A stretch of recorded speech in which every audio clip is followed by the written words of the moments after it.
મોરબીના વાંકાનેરમાં સરપંચ સભ્યોને મંત્રીને ધમકી મળી છે। ગામતળની જમીન પર દબાણ કરનારે આ ધમકી આપી છે। ધમાલ પર 3 ગામે તપાસ માટે જતા ધમકી આપવામાં આવી છે।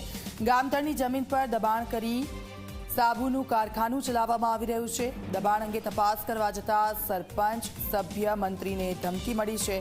યાસીન દેકાવાડિયા, ઇમરાન દેકાવાડિયાએ જાનથી મારી નાખવાની ધમકી આપી છે। પંચાયતના સભ્યએ બંને સામે પોલીસ ફરિયાદ નોંધાવી છે। આરોપીઓને પકડવા પોલીસે તપાસ હાથ ધરી છે।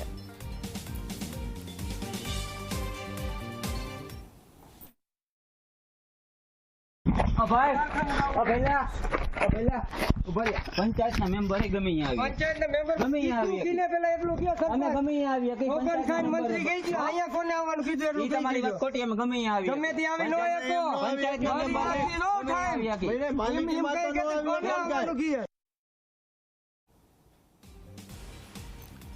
તો આપે જોયું જળ જમીન જેના માટે આ બબાલ થઈ હતી।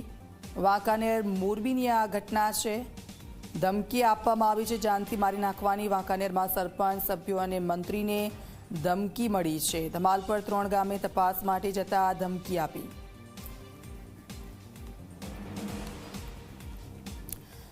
ધોરણ 10 અને 12ની પરીક્ષા માટે